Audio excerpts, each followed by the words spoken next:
Welcome. I'm E.G. Marshall.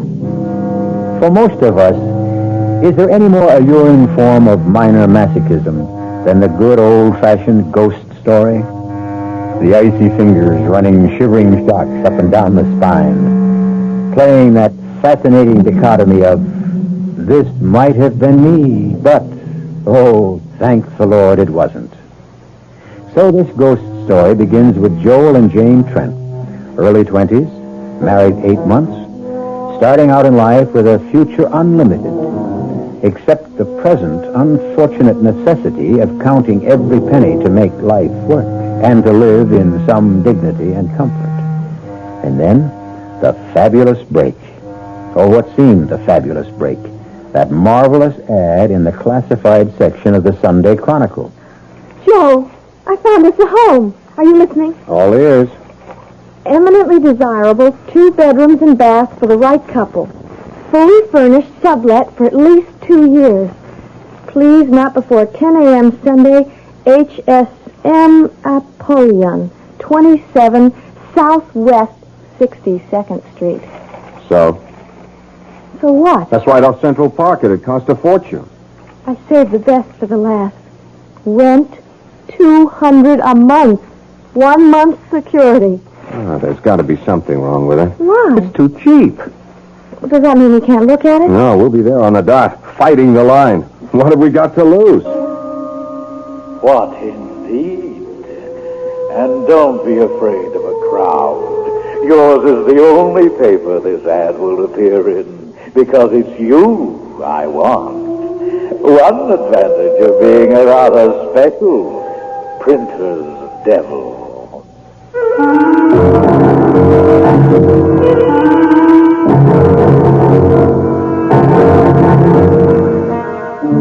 Our mystery drama, The Real Printer's Devil, was written especially for the Mystery Theater by Ian Martin and stars Paul Hecht and Jada Rowland.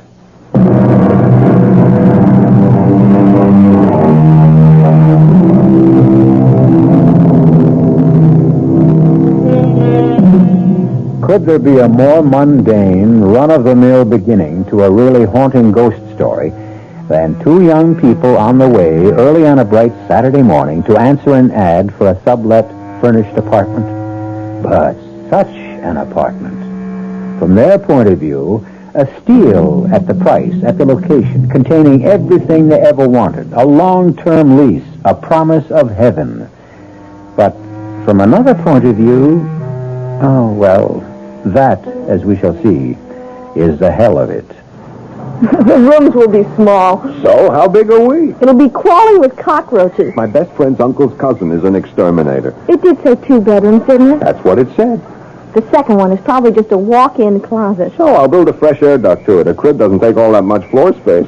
Oh, hold it. What's the matter? The baby didn't... No, the baby didn't do anything. It's me. Oh, the way my tummy's revolving, it's lucky there aren't 3 of us here already instead of 2. I'm scared. Of what? Look, 62nd Street. This is the corner. Supposing it really smells. Supposing the price was a misprint. Supposing the John's out in the hall.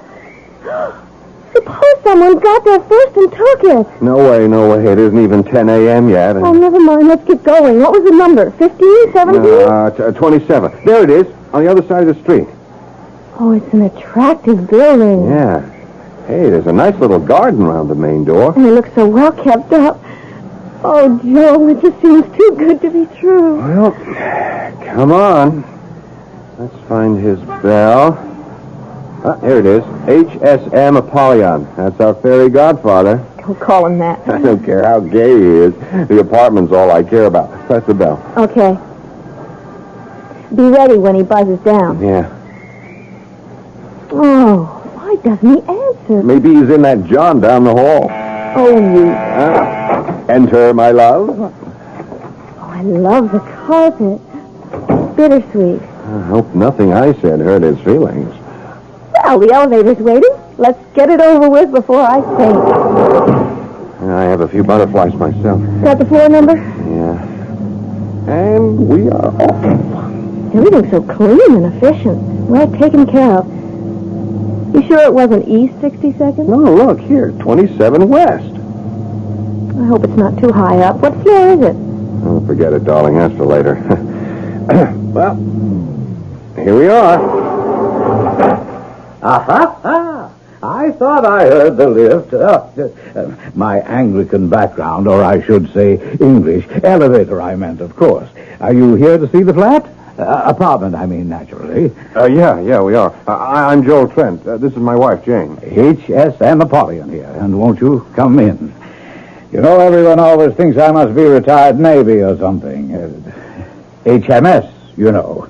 His Majesty's ship, whatever. Only it isn't. It's HSM. Stands for something quite different, I assure you. And besides, I'm not one for water at all. Can't abide it. Well, this is the vestibule, or the foyer, or perhaps the hall, you'd call it. As you can see, it's very much like any other of its kind. Oh, not at all, Mr. Apollyon. It's absolutely fabulous. Oh, well, not exactly, but how nice of you to say so. One does do quite a bit of traveling, and some of the things you see, particularly those from the East, are quite, well, I won't say fabulous, unique, perhaps. Now, that Chris, for example, would you believe that it has both perfume and poison forged into the steel of its blade? And the sorcerer's cane, well, that's real hair, you know, at the handle. Now, which would you like to do first? A cup of tea and get acquainted and then do the flat, or the other way around? Oh, if you don't mind, I'm just dying to see the apartment. I mean, the flat. Then off we go. Oh, no. By the by, before we do start, only because once before I did have quite a disappointment after showing a rather peculiar individual the apartment some 19 years ago. This man went all the way through the apartment. He was some sort of a minister, as I remember, and after deciding to take it, he changed his mind when he learned the number of the flat. You did notice it, didn't you? Joel knows it. I don't. What is it, Joel? It's apartment D. On the 13th floor. Oh. Well, that's just a silly superstition, isn't it? Isn't it? Well, now, shall we have a look about?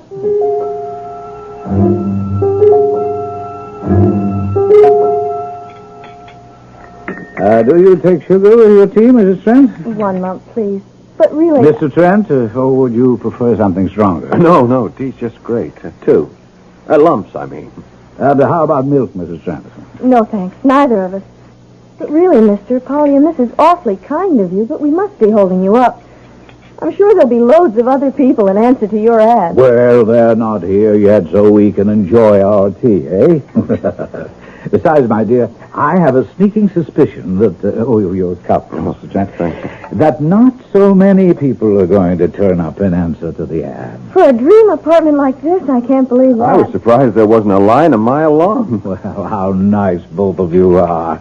You know, I've really taken quite a fancy to you. That's very sweet of you. Yeah, thanks. Thanks a lot. It's so difficult today to find young people with all the good old-fashioned virtues. What am I saying? It's been very difficult for generations. So for my purpose, you're quite ideal. I don't quite understand. Oh, I thought I'd made myself quite clear. You're just the people I want in my apartment. That is, of course, if you're interested. And if there's anything I can do to make it more attractive to you. Attractive? Well, the whole place is just a dream. It's the sort of place Joel and I made up dreams about living in after saving everything we could make for the next 10 or 20 years. And now to think that at a price we can afford, we can start living that way right now. Oh, dear me, now, I didn't mean to upset her. She's only crying because she's so happy. You see, you got to excuse her. It says in the book that women in her condition sort of... Uh-oh. Oh, Joel. Oh, it just slipped out, Jane. Women in We the... just thought we'd have trouble finding something we could afford, and we wanted to have plenty of time. Aunt Gertrude's place in Mount Vernon just doesn't have room for all of us now, let Why, alone... you're going to have a baby. Well, now, isn't that nice? My congratulations. It's a sort of a bonus in a way. Don't mind babies. Mind? I love them, just adore them. You can't know how much extra pleasure they afford Oh, me. gee, that's great. What did you mean, a sort of bonus? Oh, that. To think of being able to use the crib and the baby bath and all those things I once bought for a tenant and his wife and baby who were unfortunately lost in a plane crash on the very day they were to move in. Oh, how awful. Yes, snatched away from me at the last moment. Oh, I don't mean that the way it sounds. You see, I've grown almost as fond of them as I have of you. Now, we must get down to business. I'll have the bed taken out of the small bedroom and set up the crib for you. And when could you move in? Why, the sooner the better. At your convenience, of course. Oh, if I told you my convenience, my dears, I'm sure I would shock you. Try me. Well, today. This minute, this afternoon. If at all possible, not later than 6 o'clock. You shocked me. I know the ad said immediate occupancy, but I wasn't quite expecting it let me this soon. explain. I had a tenant, you see, a most interesting man, a sort of a Billy Sunday, you might say. Fascinating challenge. Challenge? Oh, well, I shouldn't admit it, but I feel I know you both so well, even after the short acquaintance. Do you know, I've traveled a great deal, and I've never been able to resist the inordinately evil things that men have dreamed up as the centuries went rolling by. The grimoires, the devices of the Inquisition, our own New Englanders. I bought all sorts of quite horrible things. Pictures, instruments, statues, charms, and so forth. I keep them all hidden away in that big closet at the end of the hall. Oh, that's the only thing that's off limits, by the way. I keep it locked. Oh, that would be perfectly all right. There's plenty of other closet space. And you wouldn't be interested in this awful stuff anyway. As I said, this man was a minister, so I thought I'd really give him a start. So, I replaced everything and hung up all this perfectly awful stuff. Oh, quite bone-chilling and terribly evil. But why? Well, I wanted to see his reaction, so I thought I'd scare him off. And naturally, you did. Good gracious, no, he loved it. Couldn't wait to move in. But someone greater than us solved the problem. Unfortunately, he was taken from us with a heart attack. Oh, the poor man. Yes, actually, he never realized how fortunate he was. But I didn't mean to depress you. Let's get back to all the fun and practical things. Now, I have some urgent business in the Near East, and I've booked an overnight plane for tonight. If I could possibly make that. Joel, there's no reason why not, is there? We have the money. Yeah. And we have the time to run up to Mount Vernon and back and get enough clothes to settle in. Then we could bring the rest later. Well, I guess it might be arranged. By the way, what business are you in, Mr. Apollyon? Oh, that's a little difficult to explain. Rather like the import and export business. Oh, you deal in objet d'art. In a sense, yes, but perhaps a better word would be subjects. But to get back to our business, if you have the rent and the security with you, we'll exchange them for the keys, and sign the leases, give you a thorough briefing on the entire apartment, and then I can be off just as soon as you return. Well, Mr. Joel... Oh, forgive me, but at my age, I think I can take the liberty to use your first name. I'm a rich old man with no children, and money is no object to me. Now, if the rent is too high... $200 a month for a two-bedroom apartment furnished like a palace? Why, it's... Hush, hush, hush, hush, hush, hush. Now, it's all I want from the right people. Besides, there is one little catch to the whole thing. Oh, dear, I hope it won't prove too much of a problem. Catch? Yes, I'm afraid so. Are you by any chance afraid of cats, Jane? Cats? No, I love them. So does Joel. In fact, we've been thinking of getting one. Oh, well, now that is a relief. You have one. And such a cat. Pure Abyssinian and the delight of my life. He's the only reason I must always find just the right tenant. Can we meet him? He might not like it. Oh, have no fear about that. Smokey, that's his name. Smokey, he loves everyone. Well, where is he? I'm dying to see him. At the moment, he's at Le Chasseron, being attended with loving care by Pierre and Christophe, so he will look his very best for his new conquest. Conquest? You, my dear. Oh, I promise you he will win your heart and soul when you meet him on your return.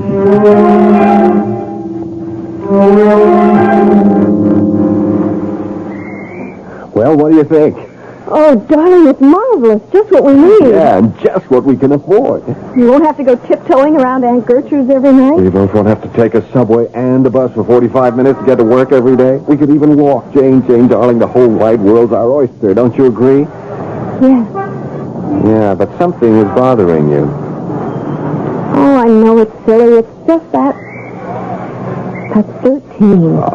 Why couldn't it have been 12 or 14 or any other number? Now, you're not going to let something silly like that bother you. You know how superstitious I am. I just have such a funny feeling. Maybe it's the number made it so cheap. Maybe we ought to be grateful. I sure hope we're going to be. I guess we're in it now. Jane, you and me just made the damnedest deal in the world.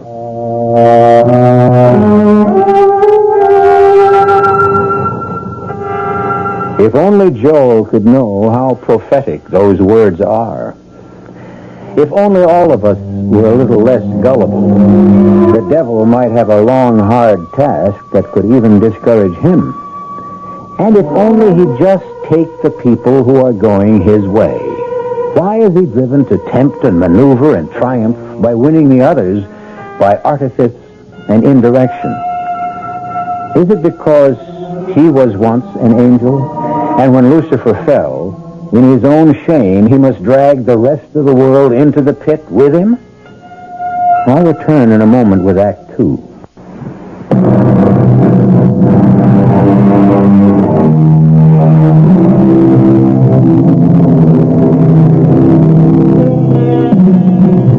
Rocking in her chair, the bright hook flashing as she crocheted away at another rug, Aunt Gertrude found it hard to share completely in Joel and Jane's bubbling enthusiasm.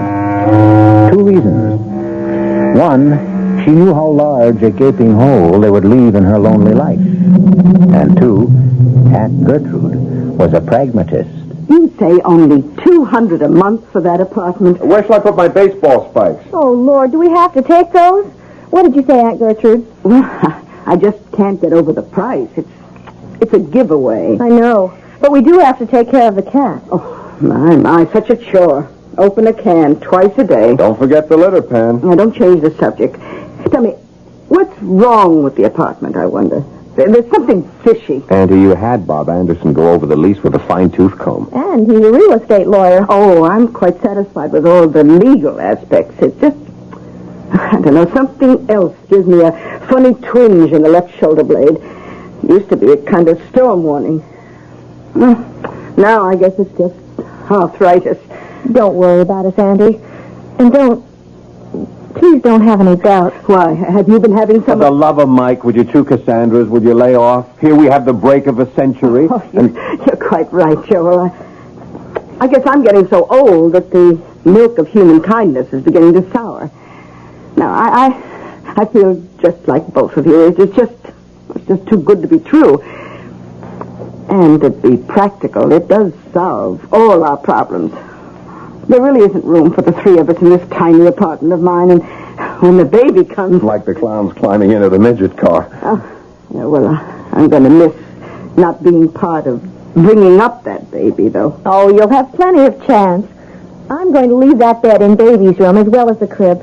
Besides, there's a huge couch in the living room. There's the cab. Oh, brother, are we all packed? Yes.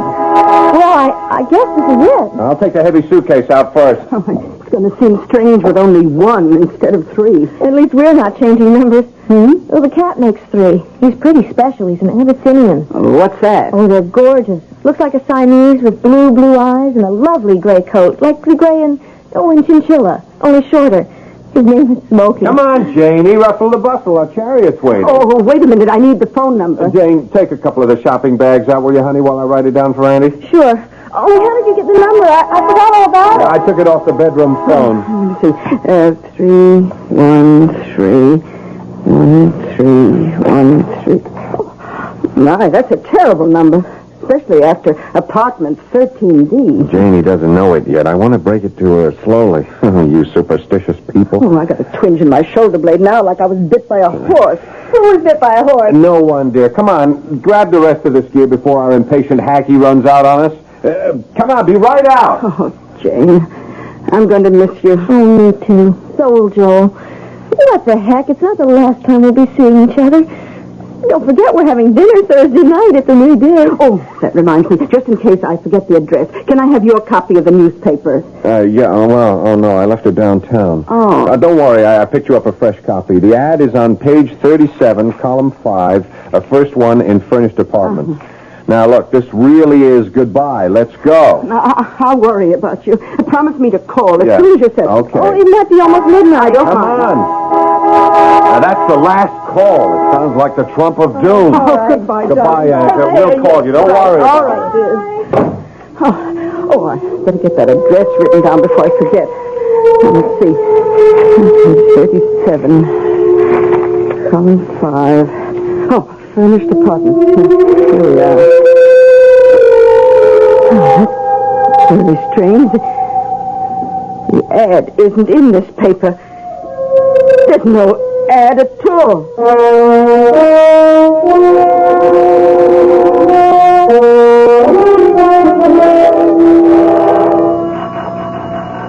Well, he didn't answer downstairs, so we have to let ourselves into the building. Maybe he's off getting old Smoky.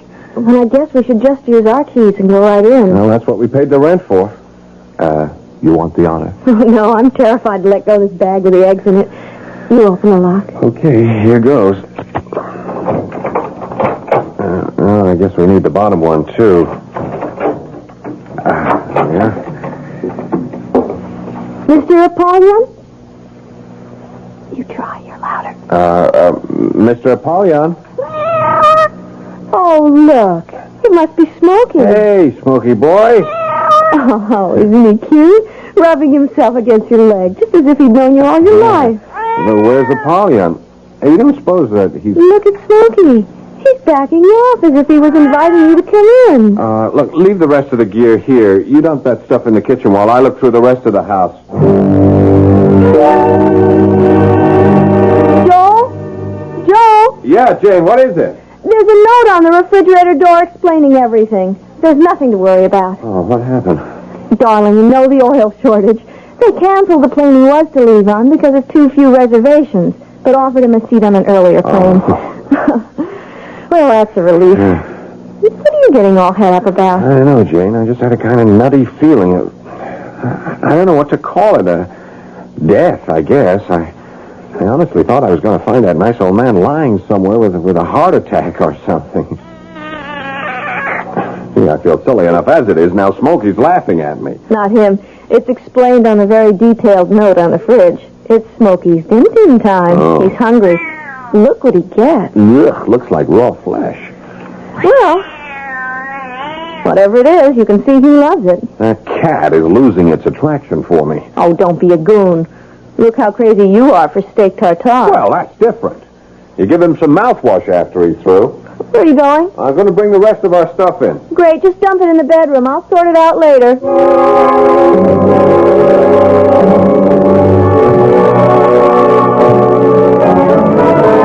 Oh, that was a wonderful dinner. Oh, ought to be.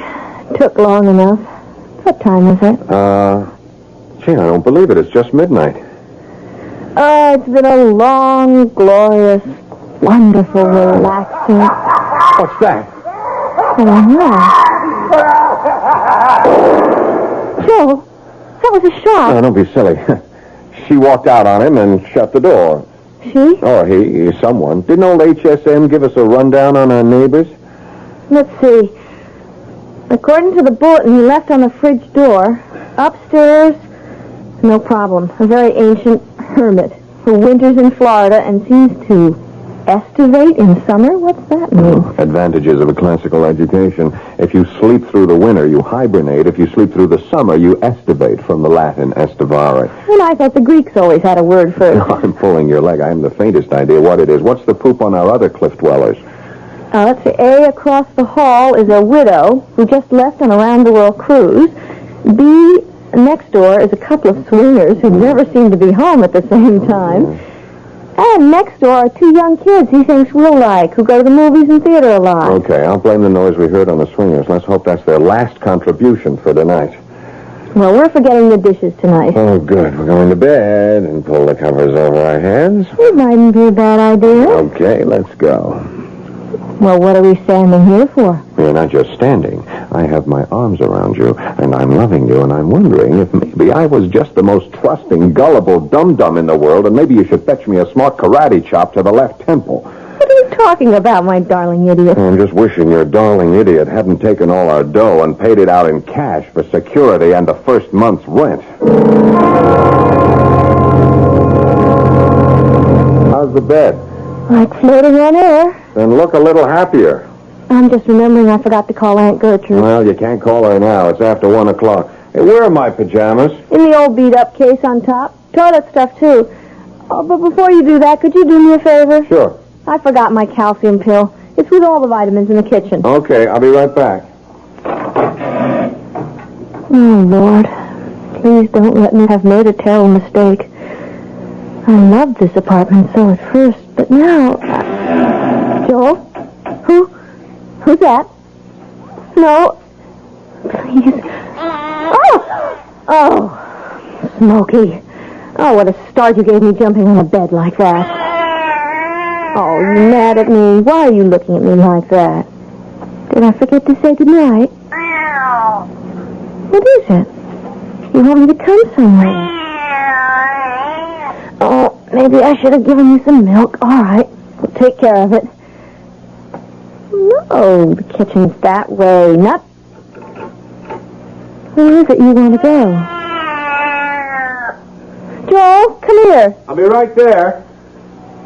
What is it, honey? It's Smokey, look at him. He came and got me and led me here.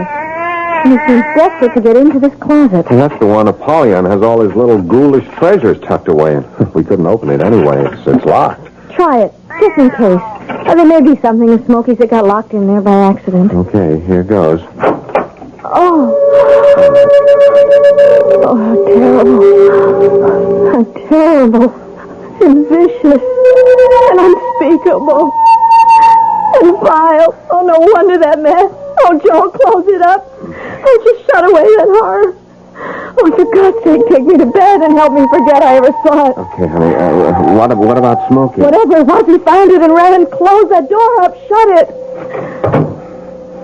Oh, I wish I could think I'll never be able to shut it out of my mind. No wonder I thought this was all too good to be true.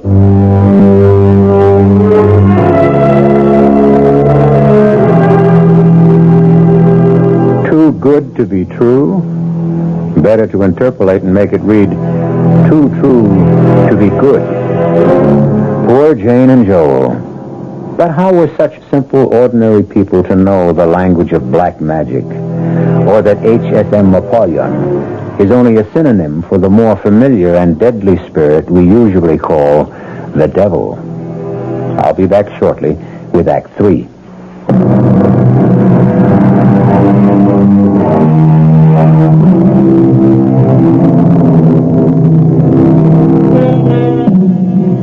A short and classic definition of tragedy is the downfall of a noble person whose character is flawed by a single weakness which causes him to break a moral law, which leads to his destruction. But how much more tragic is the destruction of the innocents, particularly when they happen to cross the path of someone who makes their disaster equally inevitable.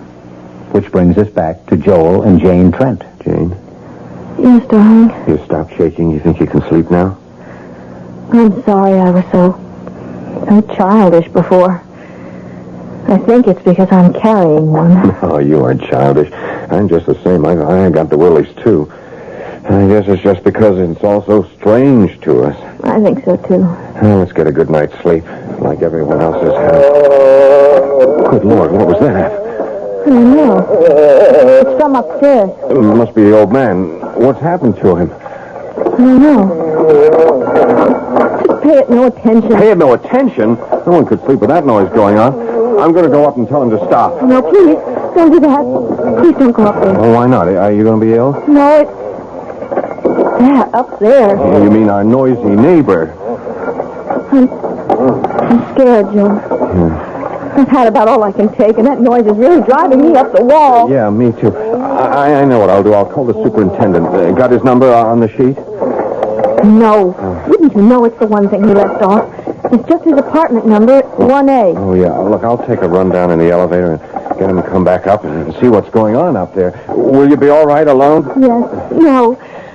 Oh, Joe, I don't know what's the matter with me. I'm not usually like this. I don't know what's got into me. I do. What? My son and heir. Oh, a male chauvinist. Just because she's carrying a baby doesn't mean a woman has to act like one. I'm sorry. I know. Look, I'll tell you what. I'll just take the elevator up there and then I'll find out what's going on myself. Oh, no, you don't. You don't know what you'll be getting into. Go to the super. Name is Bill Joseph, 1A. All right. Want to stop that somehow. Oh, well, here's your protector standing guard by the door. Go on in, Smokey. Keep Mrs. Trent company. I'll be right back.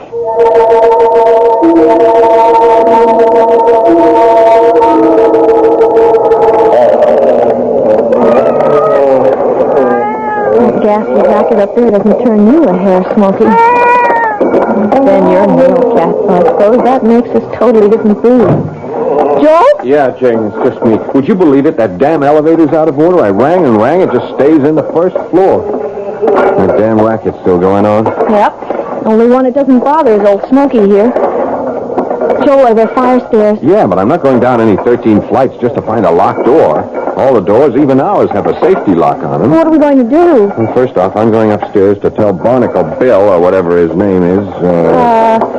It's Nemo. Oh, like Captain Nemo in 20,000 Leagues Under the Sea? Yes. Okay, I'm going to tell Nemo to up anchor and get out of range. Joel, don't get into any fight. With a guy old enough to be my great-grandfather?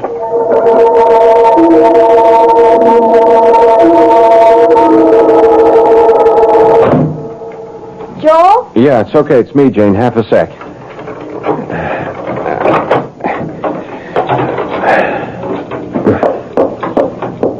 Joel? Yeah, I'm right here. Well, what did he say when you got him to open the door? What was he doing? I don't know. He didn't open the door. Why? Look, I don't know how to tell you this, Jane. Well, just tell me anyway, but tell me. What is it? Well, I took some newspaper with me to wedge the door so I wouldn't get trapped. I fixed ours.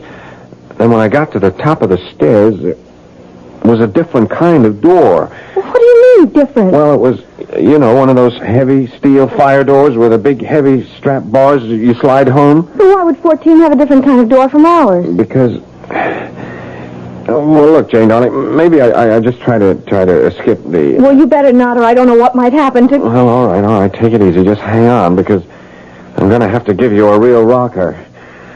Let me have it. It's a different kind of door, because there isn't any 14th floor at all, or 15th, or 20. All that's over us is the roof.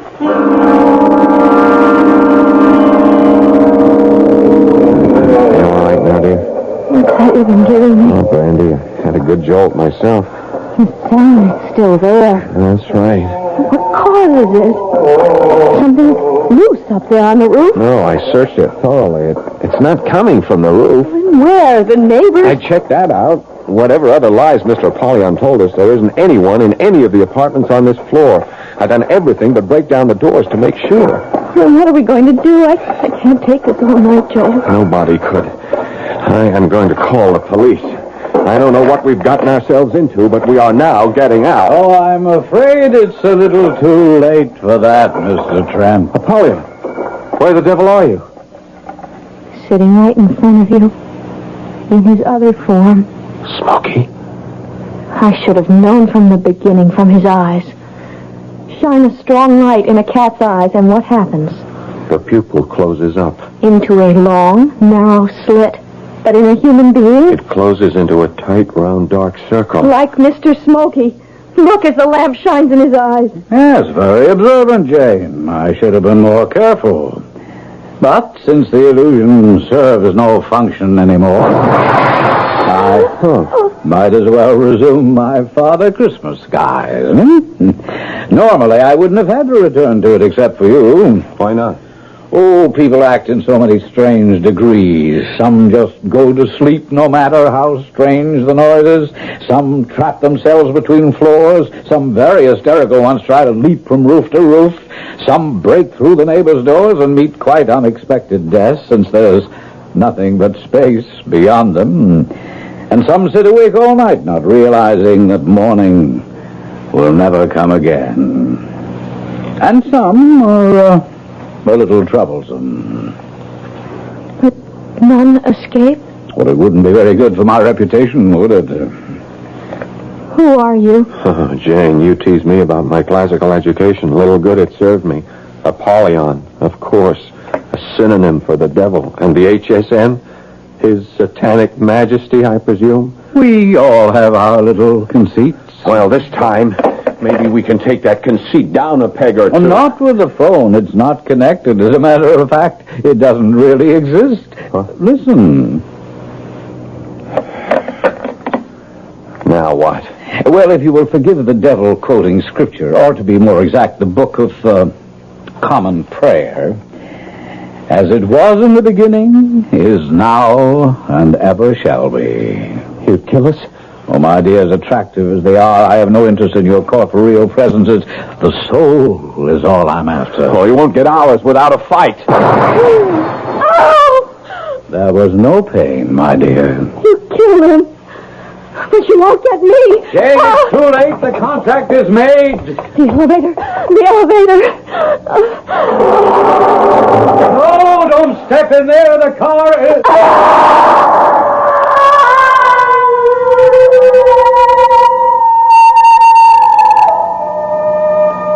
Now, why didn't she wait for me to tell her the car was still on the first floor?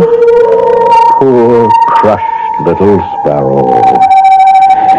But what matter? The bodies live and die in the blink of time's eyelid. The soul is what lives forever. No time to waste philosophizing. Tomorrow is another equally busy day. A quick general cleanup, and then the ad must be sneaked into that one right paper so the Smithers will get it. I wonder what the New York Chronicle would have to say if they knew that they had a real printer's devil.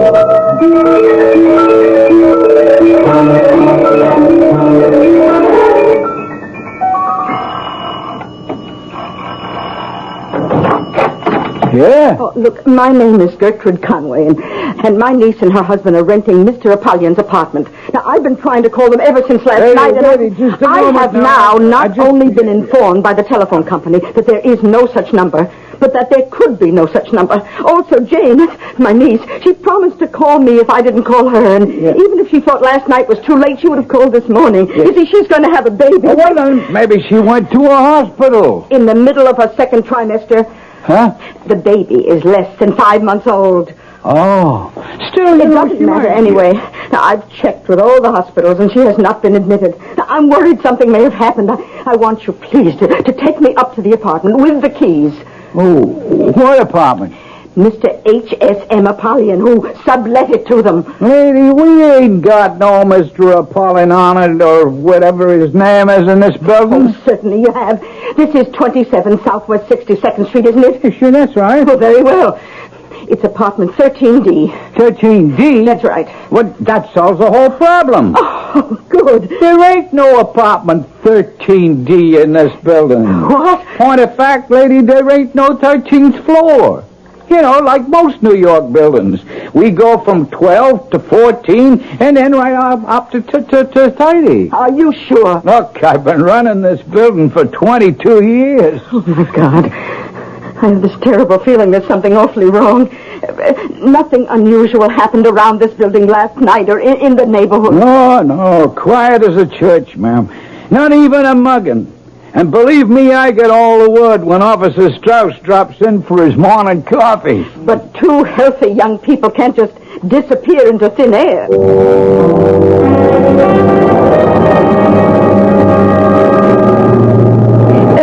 that was the floor, George? 13. Good thing we ain't either of us superstitious, huh? Yeah, not at this rent. Look out for the catch, huh? Don't worry. You just trust me. Aha! I thought I heard the lift. My Anglican background, I should really say English, actually. Elevator, I meant, of course. Are you here to see the flat? Apartment, I mean? Yeah. I'm George Smithers, and this is my wife, Violet. HSM Apollyon here. Everyone always thinks I'm Navy, but I'm not. It isn't HMS, you see. HSM stands for something quite different. Oh, yeah. Well, do come along in. I'm sure you're dying to see the apartment, and I can promise you I won't disappoint you. 2 more sacrificial lambs to the slaughter. Their doom, of course, is sealed. But, as Mr. Joseph says, so many people disappear in a big city every day. Not quite in this way, of course. But I suppose you can never be too careful. The sad trouble is that, as Elizabeth Barrett Browning said, the devil is most devilish when respectable. I'll be back shortly.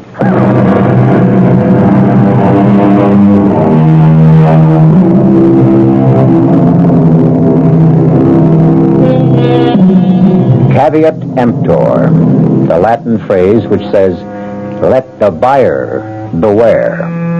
This is true of all advertisements, of course. And the tighter the economy gets, the more the buyer should beware.